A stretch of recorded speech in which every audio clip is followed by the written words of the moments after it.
classes here at the Runoffs, and it's this really cool blending of old technology and new ideas. And you mentioned more youth in the class. We actually have something pretty cool here to take a look at. This is a cutaway of a transmission for one of these cars, and if you've ever worked on a Volkswagen Beetle, you know that the transmission, this is the front, this is what's closest to the driver, and the Beetle, this is where the gears are actually selected. For Formula V, they hang this transmission off the back of the car, which means that it's turned around backwards, it's inverted. And that makes for a really interesting engineering problem. You then have a transmission with four reverse gears and one forward because you flipped it. So this piece right here, this is the key to Formula V. This is a pinion gear from a bus. On the bus transmissions, the pinion was on the opposite side, or the gears on the opposite side of the pinion. It normally would be over here for a Volkswagen Beetle, but you can take the bus gear and move it over here, and that flips the whole transmission. Now you've got four forward gears and one reverse. I came over to look at how some of these guys are building the shift linkages, because the shift linkages on these cars come all the way down the side, and they end up right here. This is where the gear actually gets changed to the back of the transmission. While I was over here, though, what I noticed is this. This is all new. I've never seen this on a Formula V before. I asked them, what's going on here? Is that for pushing? Why are we doing this? The answer was, sometimes you need to take a suitcase with you when you go Formula V racing. So that's the trunk. Is that what you're saying? Fantastic. Fantastic, Hayward. I appreciate that so very much. And Larry McLeod, of course, a now five-time solo nationals champion. You've been in this paddock, and I think you're looking forward to this race just about as much as I am. Every year for the Runoffs now, I circle one. Like Hayward says, one of his favorites. It is one of my all-time favorites. I love this class because it's going to be a 15-lap chess match. And as we've got the youth, we've got some veterans here. This class has been around forever, and it brings a lot of these young drivers, these young families together to come on out. You've got family members and second generations and friends covering the top 10 here. It's going to be a ton of fun. They're also very familiar with each other. These drivers see each other, especially the ones on the eastern half of the U.S. They see each other all the time. This is going to be a big chess match against folks that really know each other. Although we've been here all weekend long, those of you who haven't been, let's introduce you to this beautiful racing facility. 3.25 miles, 17 turns. Take us around, Larry. Yeah, down at turn 1 is downhill braking into essentially like a carousel increasing radius hairpin. They'll come right back up to a bit of a light kink, but really it's turn 3, NASCAR bend they call it, past the Pagoda Tower there, and then they'll have to funnel down into turn 4, known as left hook. That leads you around turn 5, which takes you to the Snake. It's a series of S's you can see there on the camera shot under that bridge on the short little straight, and then you'll climb the uphill S's. And these cars, they'll be breathing hard as they get up those S's, all 60 some odd horsepower to the top of the S's, eventually getting around to Oak Tree, most critical corner on the track, and then we start Draft City. The back straight all the way uphill, lots of draft. There'll be 2 and 3 passes. They'll get themselves single file down roller coaster hog pen and start the draft again down that front straight. Drafting is the key here, and it's a big field of cars, 27. It's so great to see with this venerable class. Like I said, it's been in every one of the 60 runoffs. So let's introduce these drivers to you. Starting alone in row 14 is car number 83, one of 2 brothers in the field, William Duke Ragsdale from Easley, South Carolina. He's in a Vortec. In row 13 on the outside, the 86 of Ray Qualls out of the D.C. region in a protoform. Next to him, the 2 of Smith Jackson Ragsdale, also from the Central Carolinas region, in another Vortec. In row 12, the 74 of Stuart Delaney from the Detroit region in a Caracal. Then the 04 of Chase Johnson from the New England region in a Mysterian. In row 11, car 37, Michael Hinkle from the New England region. He's in a protoform. Next to him, the 110 of Devin Boucher out of the Texas region. He's in a Caracal. In his 22nd runoff start outside of row 10 is car number 5, Ron Whitson. He's the father of the Whitson clan from the Milwaukee region in a protoform. In his 36th runoff start, next to him, car number 80, Stephen Davis, a 2-time champion, but he hasn't won it since 1992. In row 9 on the outside, Donnie Isley, who has a slim chance at a super sweep here out of the Central Carolinas region in a Vortec. Next to him, another veteran, the 2020 winner, the 48 of Chris Jennerjohn from Indianapolis in a Vortec. Another experienced driver outside of row 8, the 77 of Rick Shields from the Steel Cities region, a 2-time champion, most recently in 2014 in a VDF. Next to him in his 35th runoff start, car number 72, Roger Siebenaller, out of the northern New Jersey region. He's a 3-time winner, most recently in 2011 in Mysterian. In row 7, car 20, Jeff Filipkowski from the Philadelphia region in a Vector. Then the 29 of Jeffrey Vallejo from the New York region in a Mysterian. In row 6, car 21, Gerald Owen Callahan out of the New England region in a Problem Child SMO1. Next to the 7 of Trevor Carmody from the Glen region in a Protoform. In row 5, car 67, Jonathan Weisheit from the DC region in a Protoform. And the 113 of Hunter Phelps Barron from the Texas region in a Mysterian. In row 4, car 26, Brandon Abbott, one of 2 Abbott brothers in the field from the Detroit region in a Vector. Next to him is the 52 of Mitchell Ferguson from the Atlanta region in a Vortec. In the 3rd row on the outside, the youngest of the Whitson brothers, the 27 of Zachary Whitson from the Milwaukee region in a Protoform. And then Andrew Abbott in the number 25 from the Detroit region in a Vector. Steve Whitson, another of the Whitson clan, outside of row 2 in car 18 out of the Milwaukee region in a Protoform. And Brian Farnham, the defending champion of the class, out of the Ohio region. He's in a Silver Bullet. And now for the front row. Car number 79 is Alex Scaler from the South Jersey region in a Scaler Mark I. And your pole sitter, car number 12, Andrew Whitson, a 2-time champion. He won it in 21 at Indianapolis. He is also in a Protoform.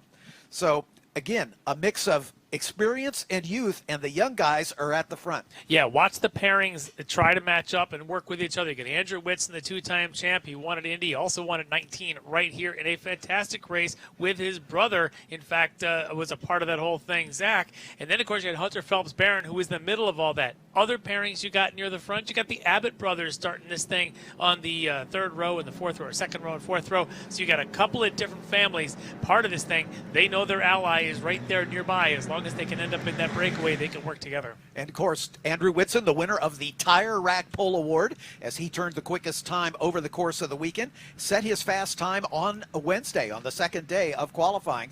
Usually we'll see that, at least with the weather we've had, a lot of these drivers have set their fastest time on the last day, Thursday, but many of the Formula V riders turned their best laps on the middle day in Wednesday. But nonetheless, they're formed up 2 by 2.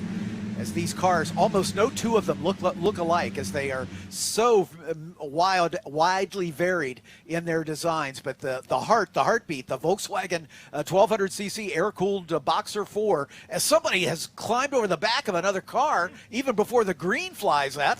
But it looks like we're going to go. The green flag flies, and Andrew Whitson gets a jump from the pole. And then right behind him, Alex Scaler and Brian Farnham going side by side. They're going to fan out, 5 wide, 4 wide as they're coming down into turn 1 for the first time. But it looks like Andrew Whitson's going to lead the parade through turn number 1. Yep, and all the little standard puff of smoke you see out of all the Vs. Very typical, very normal, but it's Farnham there, able to get ahead of Scaler, I think, going here around 2. And then you've got, I think that's going to be Steve Whitson in the yellow with one of the Abbotts there on his inside, the 25. That's Andrew Abbott.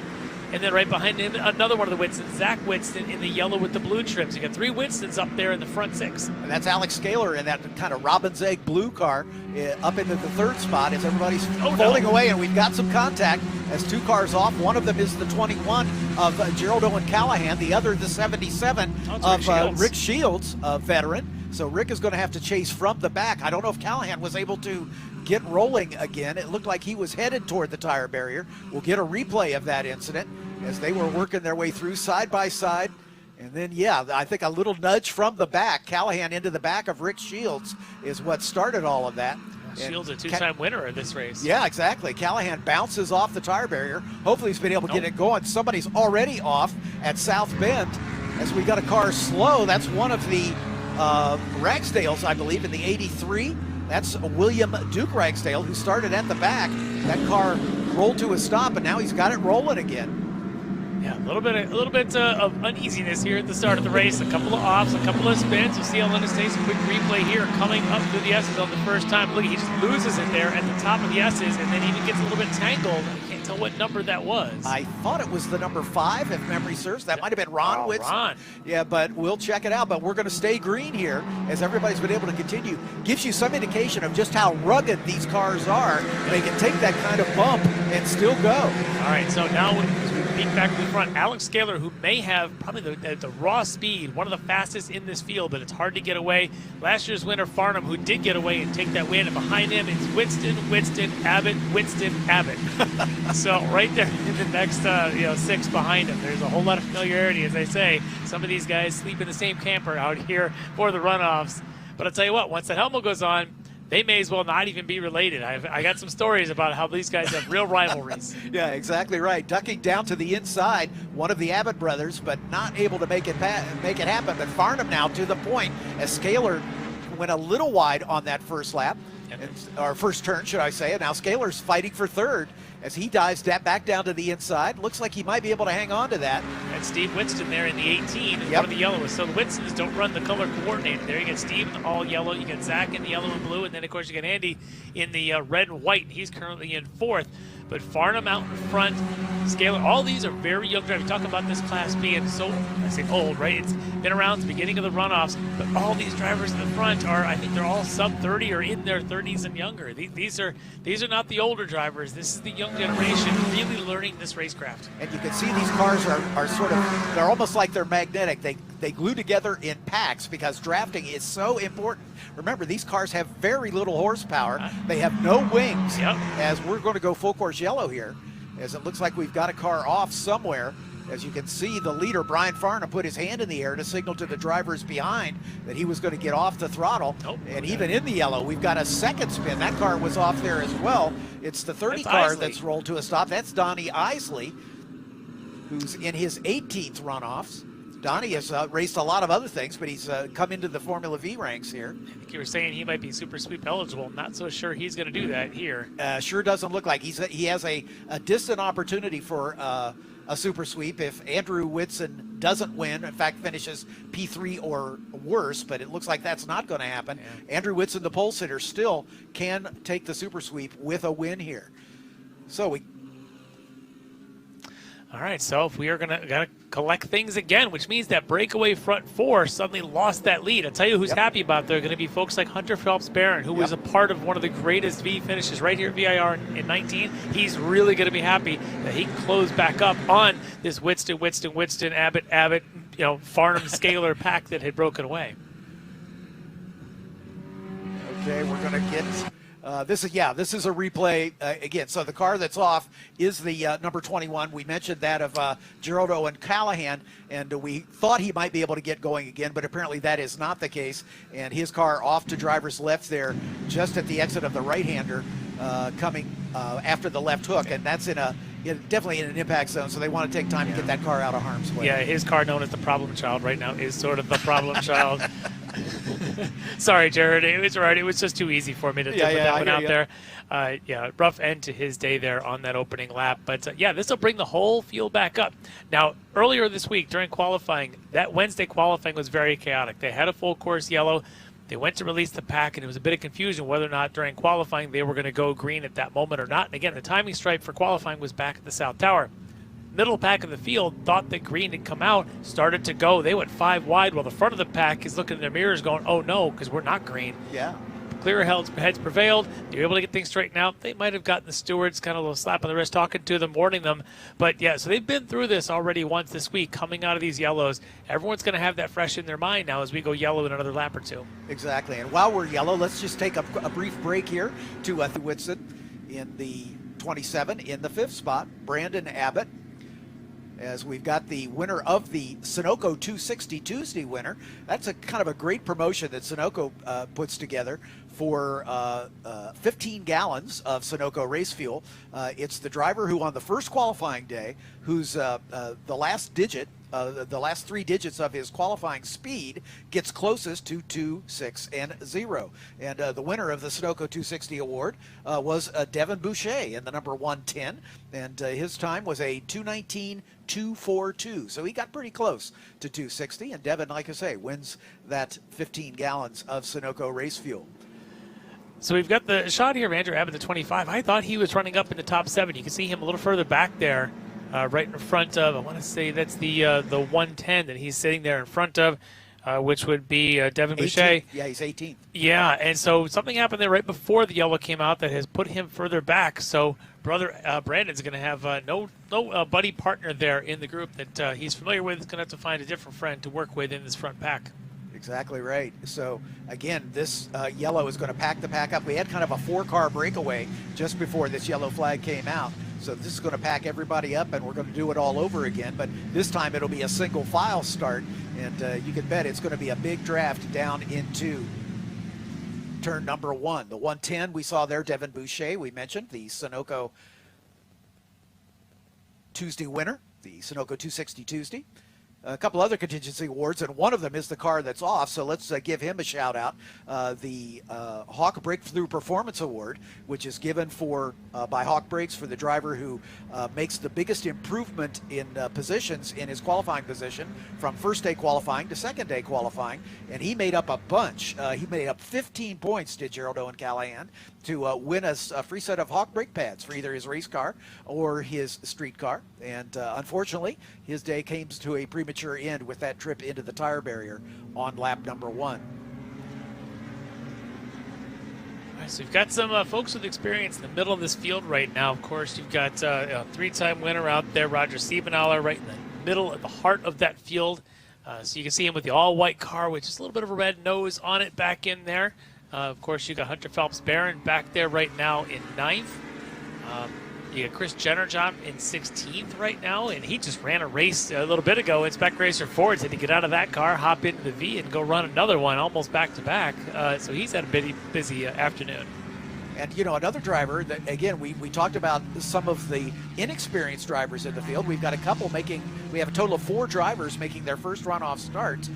One pair are the 2 Ragsdale brothers, and one of them has made a big jump and possibly in the running for the Sunoco Hard Charger Award for the driver who makes the biggest move from his qualifying position to his race finishing position.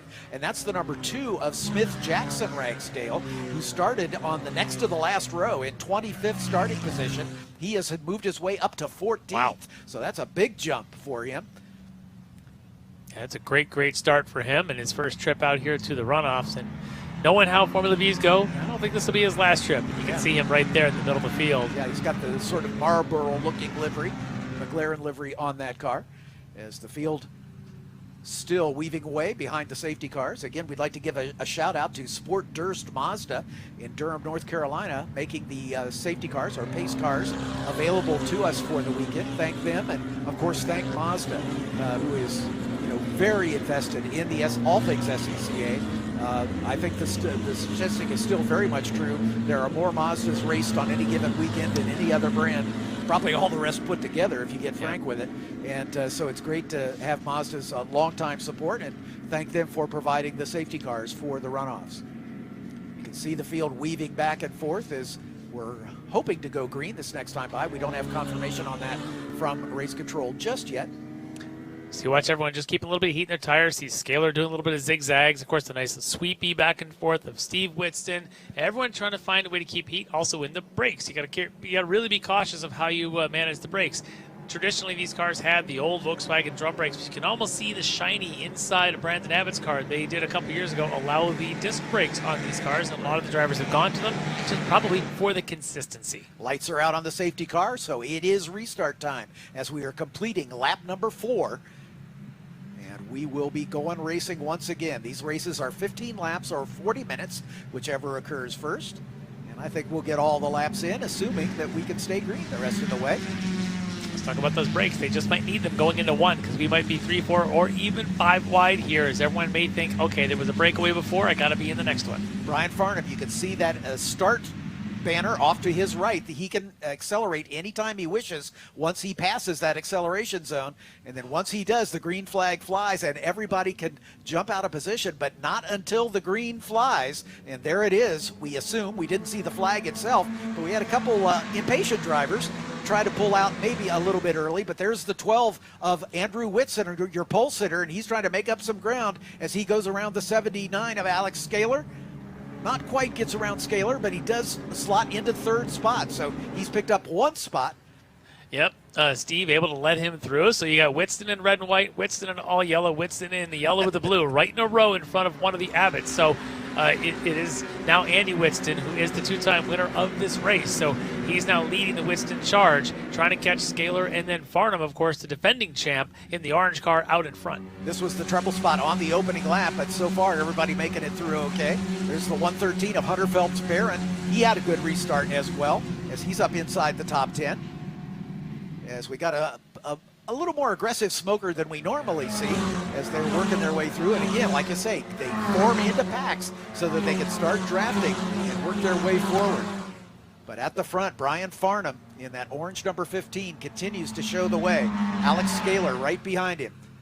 And then Andrew Whitson, the pole sitter, slots into third spot. Yeah, Scaler has traditionally been the more aggressive of them, but I talked to him earlier in the week, and he was saying he may this year try and play the long game a little bit. He's going to have to really tame his own instincts to be aggressive if he wants to be a part of this come the end of the race. Yeah, exactly right. Now, he grew up as a good friend of Roger Siebenauer. I mean, his dad and Roger raced. In fact, he drove Roger's car at the runoffs at Road America in 2020. Of course, now he's out here in his own car doing his own thing, and Roger taught him a lot of good tricks, and clearly he's picked up on some of that, as there he is. Look at this pack going into the roller coaster. Andrew going for the lead here, is trying to make it 3 wide. Scaler just gets it out in front of the 18 car of Steve Whitson. And there goes Andrew as he tries to take the lead from Brian Farnham, and at the moment, though, looks like he's got it. I can assure you that will not be the last pass we're going to see before this race is over. But your pole sitter has finally gotten back to the front after not getting the greatest first couple of laps. But Brian Farnham right there. Now, they're going to stay single file for a good bit here. And then they will begin to pop out. Farnham is getting impatient. He goes, and Alex Scaler is going to try to go with him. And look, just those 2 cars in the draft could go right by Andrew Whitson. And they were working on their drafting. Oh, no, we got a bang. Oh, no. That was Steve into Farnham, was it not? It was, yes. Steve looked like he locked up coming down into 1 and went straight off the end, took Farnham with him. And he may be able to continue, as again, these cars are pretty rugged. The front suspension of these cars is right out of a Volkswagen Beetle as they come into the, he just locked it up. Yeah, lucky he didn't take out the rest of the group there. He got so far inside, he really got off of the good rubbered-in line, and the thing was locked up, breaking late down into 1. And maybe even helped a little bit to Scaler and Andrew Abbott, Andy Whitson to pull ahead a little bit here. So Zachary Whitson now part of the battle, and there goes Andrew again as he tries to go side by side with Alex Scaler and gets it done in the little short chute under the bridge between the Snake and the Climbing S's. So Andrew Whitson back to the front once again in that red and white machine. Alex Scaler in the second spot, and then just a little bit of a gap as the 2 Abbott brothers have hooked up now as they are nose to tail.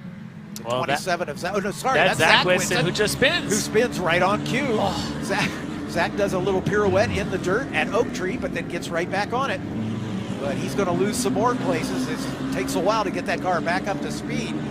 You know, we were joking about the shift linkage at the back of these cars, but that's a very vulnerable point, and that's one of the reasons they've got that little box under there. Yeah. So if there's nose-to-tail contact, which is not infrequent in this class, they don't damage that shift linkage. He comes in here, what if he had a little trouble getting that downshift done, and that's why he was slow to get away, and also might be why he lost the back end coming into that corner. That takes out 2 of the 3 Whitstons that have been running near the front. Look at this, one of the Abbotts alongside, is that Ferguson, the 52? Yeah, they touched wheel to wheel. Both went off, and they're going to continue. Ferguson spins and gets back. We'll double check. I don't see the number for sure. I think that might be his. He was running right there with Brandon Abbott for quite a bit of that run.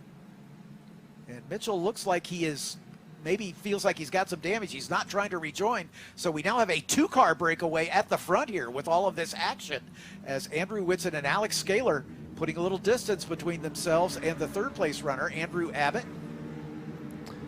who's running all by himself. So the field really kind of broken up with all these spins.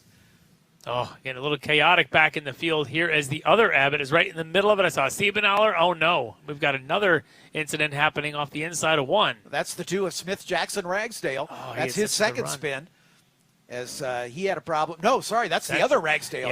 Yeah, it was his brother who spun early in the race, William Duke. And now you got one off coming around NASCAR as they were too wide there. I didn't catch the number on him.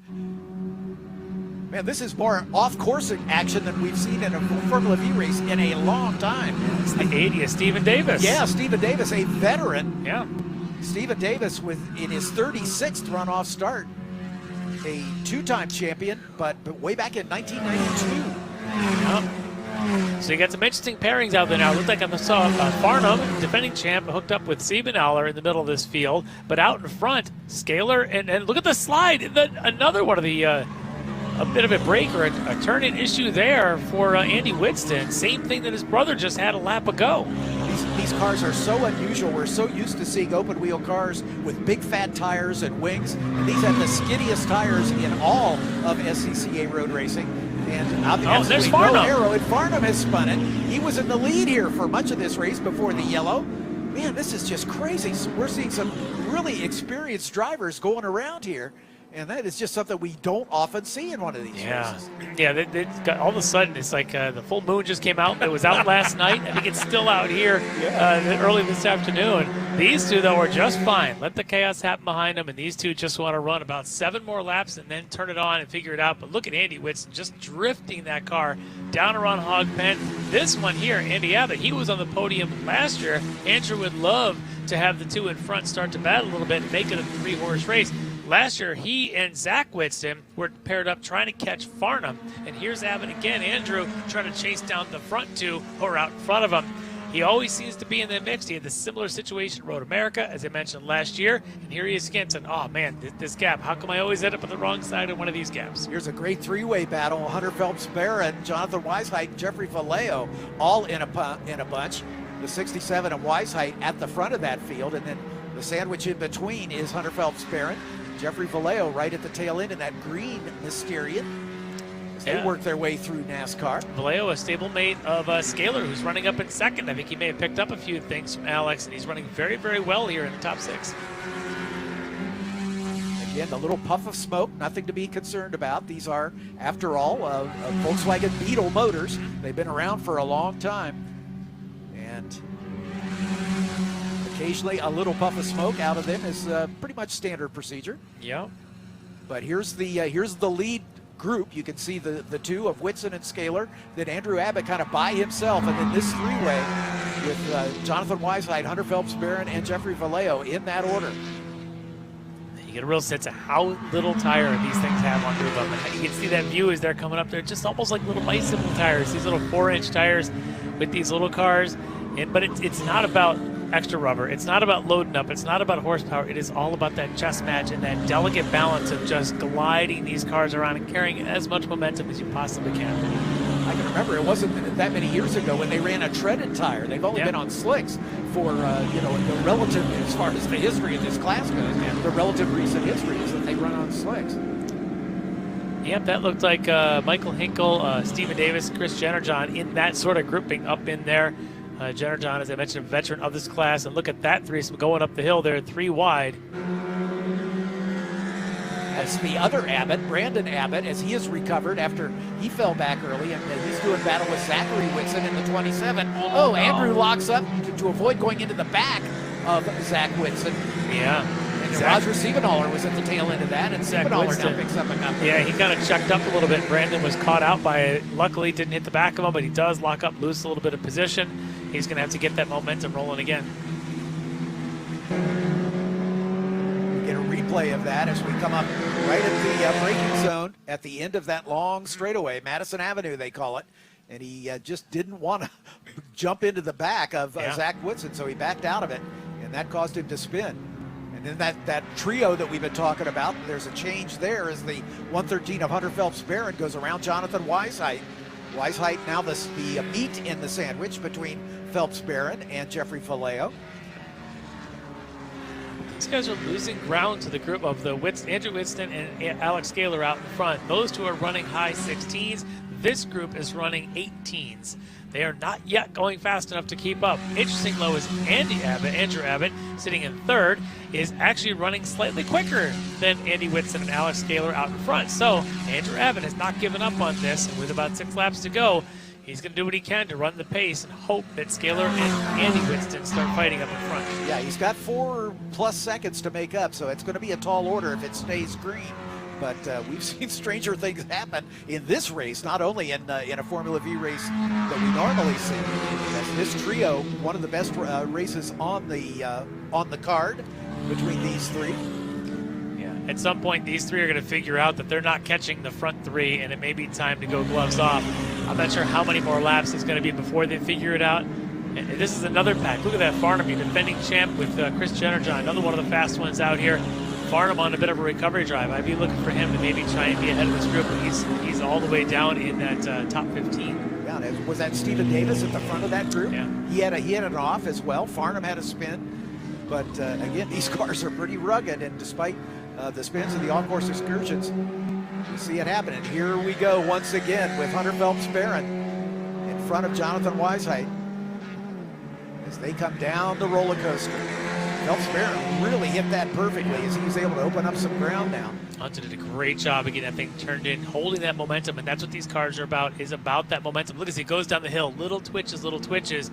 These two, this is kind of coordinated. That's for the lead. Yeah. Alex Scaler finally drafts around Andrew Whitson and takes over the lead for the first time, I believe. I think he led briefly before the yellow flag came out, and I think he's taken the lead, but Andrew, of course, is going to stay right there with him.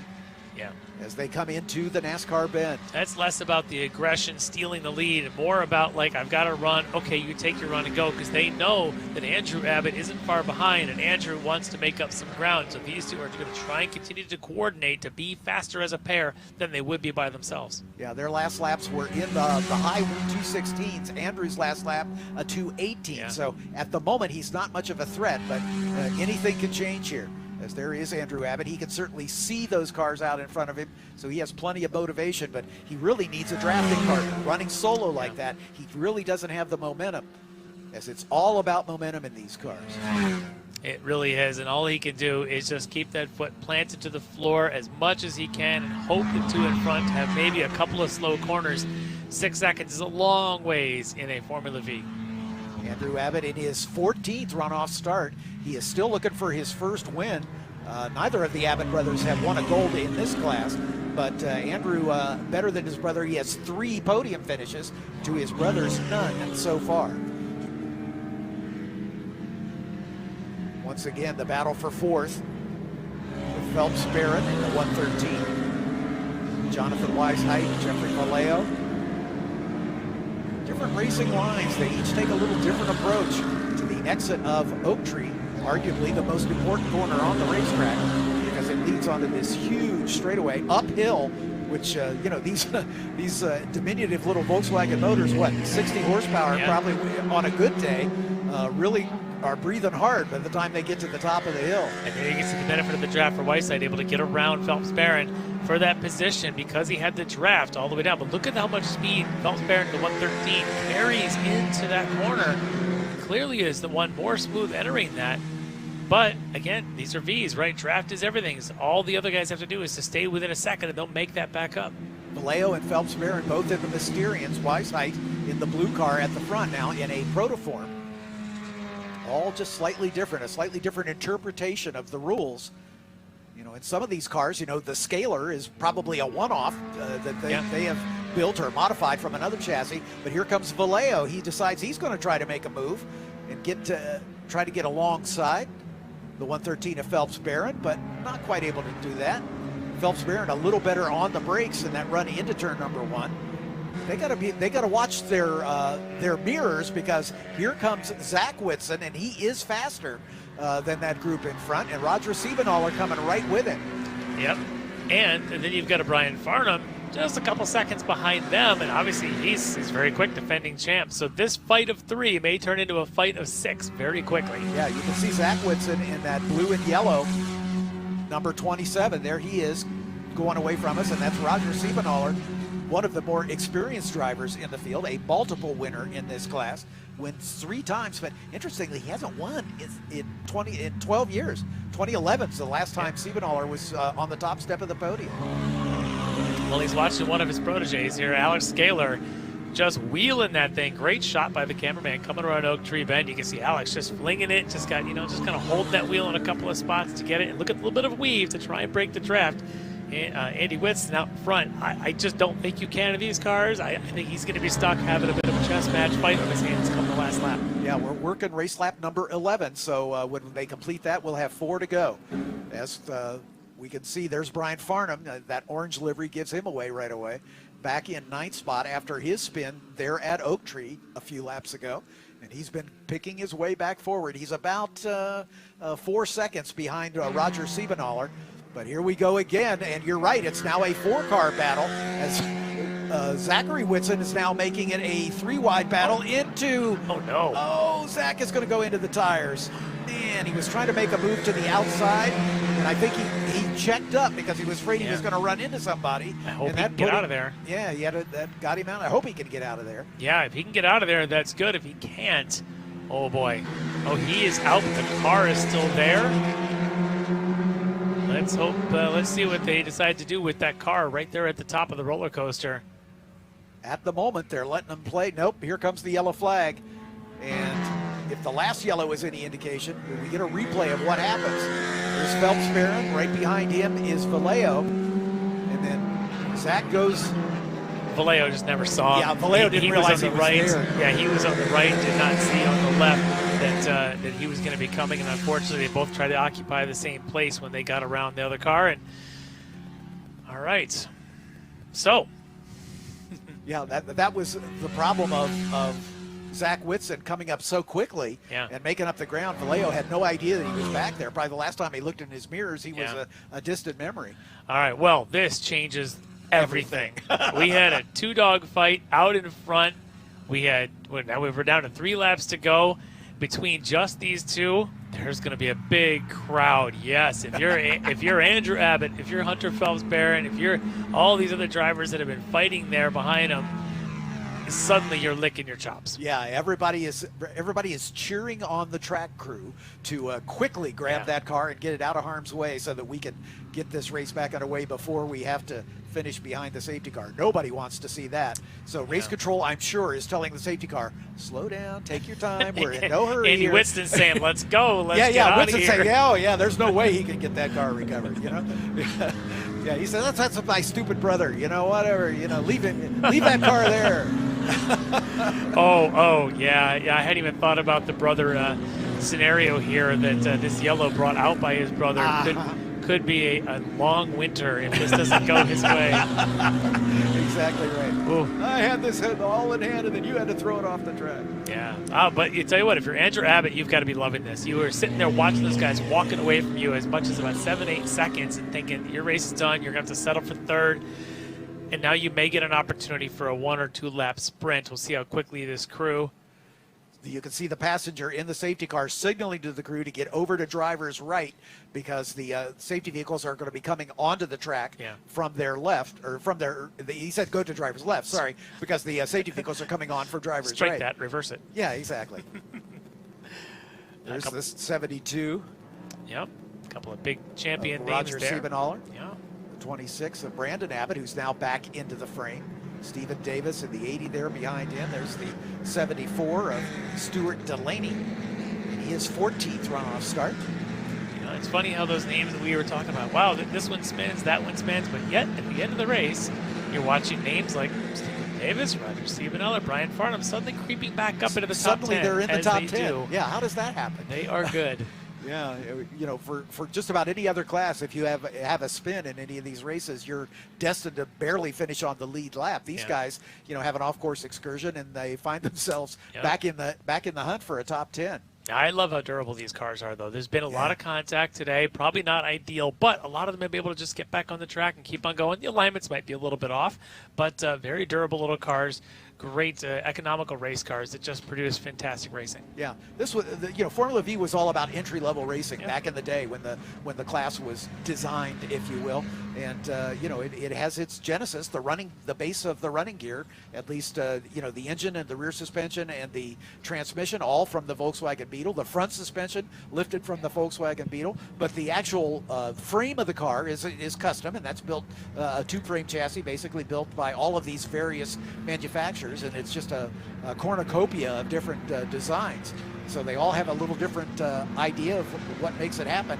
And now that these cars have been out for so many years, everybody has massaged and fine-tuned and taken their version of the Protoform or the Silver Bullet or the Mysterian and done their own little tweaks to make it just a little bit faster. And they're still building new cars. I talked to Jeff Bilkowski this week. The first time that chassis ever saw pavement was right here this week at VIR. Wow. He's still working out bugs. He's hoping the car is going to be faster next year.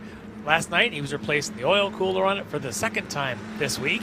But super happy that, he's here, the car's running, and it's an optimistic view going forward to have essentially a brand new car in this field of a class that's been around for 60-some years. Yeah, you got a quick view there of the 04 Chase Johnson. He's one of the 4 rookies in the field, and he's cracked the top 20, currently running in 17th position. There's the 2 of Smith Jackson Ragsdale, who we talked about, who started deep in the pack and worked his way up into the top 15, but then he had another spin and has dropped back just a little bit. Well, let's hope that crew can get that car up and out of there quickly so we can have possibly just maybe even a one-lap dash to the finish. A one lap would be. We're working lap 13 here, so at the moment, now they've got the 27 up on the hook. And they're just going to tie it down. We got 5 minutes left in time, so it's going to be a little close to see if we could get all the laps in. But keep our fingers crossed. If they can get that car out of harm's way expeditiously, we could get a 1 or 2 lap dash for the finish here. It looks like the nose cone missing from one of those cars that just came by. I didn't catch the number just as the camera cut away. A little too much bump drafting going on Yeah, throughout just this a little race. Yep, they are starting to do that. As Hayward was pointing out there on the grid, they're starting to make provisions on these cars that allow them to do just a little bit of bump drafting. Good shot of Roger Siebeneller there in the 72. That car has been to a lot of runoffs. A lot of runoffs. I would say that car's probably around about 35 years. Yeah. I think Roger's probably run that same car for all of his 35 starts. But tweaked it a little bit from year to year to see if he can find a little more pace. Yeah, well, let's keep our eye on the lights on that pace car and see if they go out or if we're going to see some green flag action. And again, if you are Andrew Abbott, you have got to be licking your chops at opportunity. The tow truck is moving. That's a good sign. Slow down. Take your time. We're in no hurry here. Track crew here has been challenged this weekend as we've had more than our share of incidents. As again, they're motioning to the field to go off to driver's left to give room for the wrecker to get out of harm's way. If they don't have to make any repairs, there it is. If we don't have to make any repairs to the tire barrier, we may be good to go here. I'm sitting here with my fingers, my toes, everything's crossed on me right now. My legs are crossed. Oh, I'm just hearing that we're going to go checkers this time. No. I hate this. Oh, daggone it. But yeah, we're running out of time. There's only 3 minutes left. They would have to go green this lap, and apparently they're not confident that they can clear that scene. The safety is obviously the #1 concern, and they have to make sure that the scene is clear before they let these guys loose again. And sadly, that is going to be the case. So Andrew Whitson, win number 3. And somebody likes his odd numbered years. He gets his first win here in 19, goes to Indy in 21 and gets a win. Looks like he's going to get a win here in 23. And I'll tell you what, Road America in 25, you might want to put your bets down. Just saying. But no, great drive for Andy Whitson. No kidding. As the checkered flag coming out. And although we're disappointed that we don't get a great race to the finish, that takes nothing away from the work that all these drivers have done to get to this point. And it's going to be Andrew Whitson taking his 3rd championship run. Alex Scaler coming across in 2nd spot. Andrew Abbott takes 3rd place honors. And then the battle we watched for much of this race, Hunter Phelps Barron in front of the other 2 as he'll take 4th place honors in the 113. Jonathan Weisheit and Jeffrey Vallejo in 5th and 6th. Veteran Roger Siebeneller in 7th. Brian Farnham, who led early in this race but had a spin, salvaged an 8th place finish. Brandon Abbott also had a spin, salvages a 9th place finish. And Trevor Carmody, we haven't talked about Trevor much, in the number 7 car up into 10th spot. Yeah, action-packed race. I think is about the best way I would describe that. All the action you could want in a race happened out here. Sure, it ends on a bit of a flat note at the end. But I tell you, while it was going, it was beautiful, and it was queuing up as Alex and Andy out front they were going to be dicing it up. I'm sure both these drivers are going to be maybe a little frustrated, but all kinds of happy up there to to have the result that they're going to get. The medal is no less gold if it finishes behind the safety car. So that's a great thing for Andrew Whitson. And he's got a bright future, of course. Let's see, this is his 12th runoff start, and with that win, he is a Super Sweep winner. So we haven't had any Super Sweep winners today. We had a couple yesterday, but here are the unofficial results, to be fair. But it is Andrew Whitson as your winner. Alex Scaler finishing in second. Andrew Abbott third. Hunter Phelps-Barron home in fourth. Jonathan Weisheidt in fifth. Jeffrey Vallejo sixth. Roger Siebenaller seventh. Brian Farnham in the eighth spot. Brandon Abbott ninth. And Trevor Carmody rounding out your top 10 for Formula V. 60th running of Formula V as part of the runoffs. And you know, you talked about the disc brakes, we talked about the slick tires. Those are about the only major changes to the class since year one. Everything else is pretty much as it was on the first one. Here are the race highlights as a couple cars jumped, it seemed a little early as the green came out, but nonetheless, here we go. And that's Andy Whitson at the front. There's Scaler, there's Farnham, there's Steve Whitson in the yellow car as they all fan out back about 4 wide into turn 1 for the first time. Andrew Whitson sweeps around into the front. Scaler challenging Steve Whitson for third as they work their way through turn number 1. And then we had our first incident coming up about mid-pack here as we had the 77 and the 21 get together. Carmody was not able to continue. The 77 of Rick Shields, another veteran, was able to continue. And then a spin for one of the Ragsdales, and he got together with the 5 car of Ron Whitson, who was able to continue. And then yet another one as we have the 18 of Steve Whitson. And then here's the battle at the front as Alex Scaler and Andrew Whitson, with all that carnage, were able to move away from the rest of the field. Brandon Abbott kind of in a lonely third spot. And then here's the one that brought out the move that actually caused the end of the race as Zach Whitson tried to make an ill-advised, to be frank, move around the left of that 3-way battle in front of him. And unfortunately, he lost control and into the barrier. And that's what brought out the yellow flag. And unfortunately, we weren't able to recover from that. But brother Andrew is going to get the job done as he waves to the crowd and waves to the corner workers as they'll follow the safety car around into the pit lane. Once everybody gets in and gets settled, we'll have a chance to chat with our podium finishers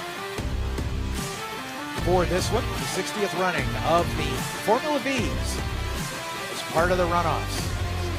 One more race to go in this middle day of the SCCA National Championship runoffs for 2023.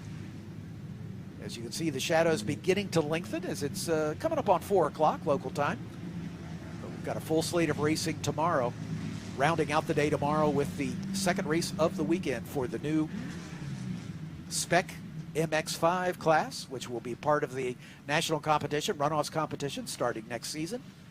And looking forward to excited. The first race of the weekend, unfortunately, did not end the way any of us would have liked to have seen it, as basically the whole race was run behind the safety car after a first lap incident. But here comes your winner. Andrew Whitson rolls to a stop here on the pit lane. Alex Scaler and Andrew Abbott right behind him. Johnny on the spot with the microphone is our man Hayward Wagner. He's going to wait for Andrew to get his helmet off, and then he'll have a chance to chat with him.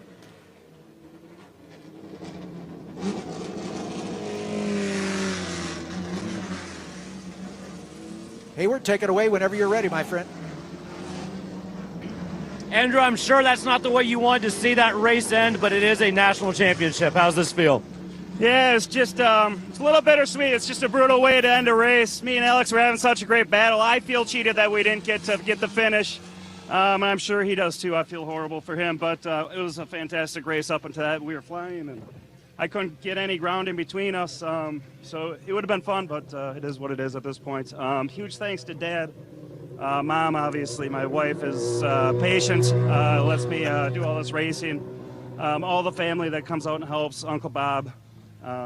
Huge thanks to Hoosier Summit Tire Rack. Brian Harding for helping us out a couple weeks ago. We had a little issue. He got things turned around for us real quick. It seemed like this race, you may not have known, it seemed like this race had an awful lot of chaos, a lot of cars in the grass. Was the surface going away, or was it just everybody pushing so hard? Could you tell? Yeah, it seems like the runoffs with this many cars on track, it always just seems like it gets a little chaotic. Everybody's pushing, and then the sun came out and softened got everything nice and hot and greasy. So it was slick out there. Our times were definitely off from qualifying. Well, congratulations on the championship. Enjoy this victory lap. All right, thank you. Hayward, thanks so much. And, Andrew, just as disappointed as we all were that we couldn't get a green flag finish, because this battle right here would have been a dandy to watch all the way in. In fact, with some cars right behind him, and Andrew, a nice controlled four-wheel drift, old school style, right out to the edge of the track. But we've got 2 more podium finishers, and Hayward Wagner has them. Formula V is a class for a bunch of old guys, a bunch of old-time SCCA types. What's your opinion of this class? Yeah, no, I mean, I think you're right. I mean, this is even my 9th runoffs. Next year will be number 10. And just trying to keep up with this guy is a job and a half. So he had a little better car today, there's no question about it. But anytime you're up here, especially behind him, it's still a good day. Obviously not the way anyone wanted this race to end, probably most so you. If it had gone full distance, do you feel like were you holding a card up your sleeve waiting for it? Yeah, unfortunately, our plan was to sit back and wait, and we felt we could have gotten him by the line. And we played our cards wrong. We knew that there could have been a double yellow, and we decided to risk it, and fortunately it didn't work out today. Well, congratulations on the silver. Often the most disappointing of the podium medals, but congratulations nonetheless. Thank you. We'll keep trying. And we're going to bring Andrew up. Andrew, I think you have done something that's never been done before at the runoffs. I don't know, but you ended up on the podium after changing 1 tire in a dry race. Does that sound right? Yeah, I can't thank my dad enough, man. On the out lap, on the first race lap, I saw it going down, and I was like, we got a flat tire, and the full course caution came out, and I was like, I'm just going to try and nurse it. And I came down pit lane, and he killed it. He crushed it, changed the tire. Everybody that helps out, man, this is exactly what it is about family, and having him on the radio for the start, the restart. It was awesome. So I'm counting 5 lug nuts, and they're about a quarter mile apart each. Tell me about this tire change. Did you think this was good to the podium, or were we just seeing what's going to happen? Well, one of the biggest things is in his racing career is never give up. And that's what we do. We never give up to the end, and it proved that today. And the biggest thing, we don't do pit stop changes, but I said, get it in the box. And he did. It was spot on money. So he did the rest. Well, Formula V always produces good stories. This is one of the coolest ones I've ever seen. Congratulations, guys, on the bronze. Thank you. Thank you. And Hayward, thanks for that insight. We had no idea. Yeah, we had seen With him all drop the back. Yeah. With all the chaos. We saw him drop back, didn't know why. Now we know. Awesome job by that team. Absolutely.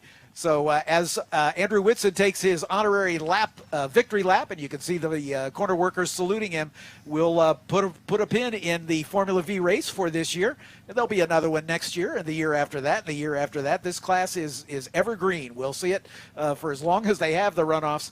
And we thank you so much for being with us. On behalf of Larry McLeod and Hayward Wagner, I'm John Phippen. Thanks for being with us. Lots of racing left to go here at the 60th running of the SCCA National Championship Runoffs. We'll see you down the road.